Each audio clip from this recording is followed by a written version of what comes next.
failed relationships, of frustrating setbacks, our next guest took a hard look at the patterns she and others were repeating. Yeah, so over the course of a decade, she discovered one commonality: binge thinking. So here to explain is Jess McCann, relationship coach and author of If Love is a Blessing, Why Do I Feel Cursed? And I'm sure a lot of our viewers, unfortunately, might be feeling this. Dating can be really difficult. And Jess, I know you've been working on, this book for 10 years, doing a lot of research. What is it that keeps people from feeling content in a relationship? Well, hi, thanks for having me back. And you're right. I was so intent on figuring out why people keep suffering, the same outcome over and over again. And I was suffering the same outcome myself. And what it all boiled down to was this: people get stuck in a habit of binge thinking. And what does that mean? It means we are stuck ruminating about ourselves, our lives, our problems over and over again, all day, every day sometimes. And that has terrible repercussions when it comes to a relationship, because you end up slanting reality to you. You only see things from your perspective. And that's very dangerous when it comes to dating, and even more dangerous when it comes to like a committed relationship or marriage. We have those aha moments here, and I've never heard it called binge thinking until now, and it makes all the sense in the world. Yeah. Because a lot of us are deep thinkers, so how do we know when it turns into problematic binge thinking?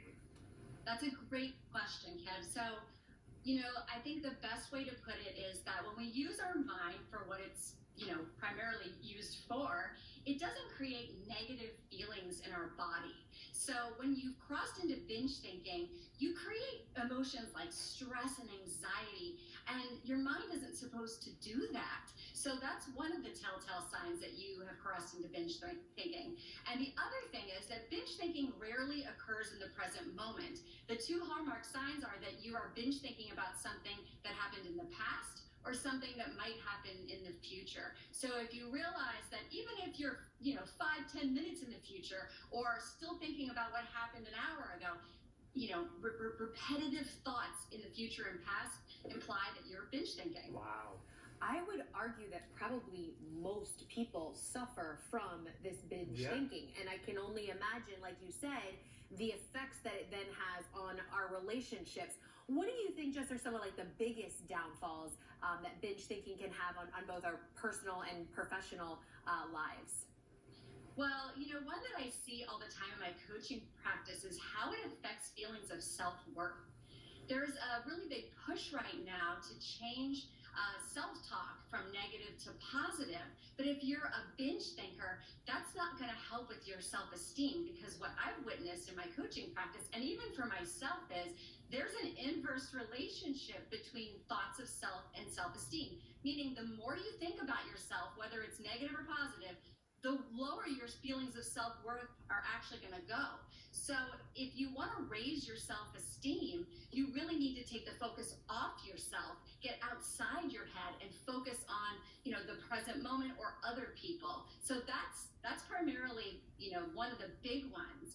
But, like I said before, Eileen, it really distorts your reality also when it comes to your relationships. For example, if I wake up in the morning and I'm working on a project and it goes horribly wrong, and I binge think all day about what I could have done or what should have happened, by the time my husband gets home, he's going to find a very stressed out Jess. And he might walk in the door and go, "Oh, where's dinner?" And I don't hear, "Where's dinner? I'm hungry." I hear, "Oh, you don't have dinner? Yet again, you've done something that something wrong, something you shouldn't have done." And I might overreact to his innocuous dinner request. Oh, so I'm sorry. I'm just listening to this and I'm like, oh my gosh, guilty. Right. Yeah. Wow. Well, don't feel bad, because I did a poll and 81% of people say that they're binge thinkers. Yeah. And the problem is most people aren't even aware that they're doing this. And so if you're not aware of the problem, you can't fix it. And so most people try to, fix anxiety or fix feelings of depression.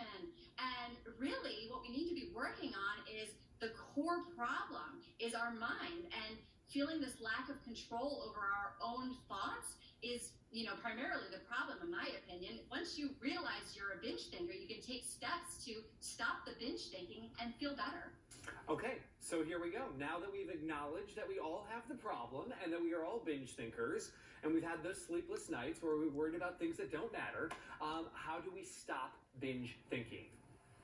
Great question. So I have a morning practice. I get up every morning, I get outside, even if it's freezing, and just do a little bit of mindfulness and breathing. And what I'm really doing is learning to connect with the present moment, because that's the only moment that life really happens in. And certainly when it comes to relationships, it's the only moment you can connect in. So I'm trying to quiet my binge thinking and connect with the moment that I'm in, so that later in the day, when I start noticing my mind is going a lot and I feel the stress in my body, I go back to that morning practice and relax myself, go back to my breath, and connect back to the moment that I'm in, because that's the only moment I can really deal with, and that's the only moment I can connect with another human being in. Wow. So powerful. We learned so much here on Good Morning Washington, and honestly, this is a great book. And also, Jess McCann, follow her on social media, Instagram especially. You have a lot of really great tips, but your book, If Love is a Blessing, Why Do I Feel Cursed? Congratulations. I know you've put a lot of heart and soul into this, and I think it's Thank you for helping help us people. Yes. see a whole new Thank thing. you guys. Have a great one. You too. as well. Wow, good stuff. Yeah.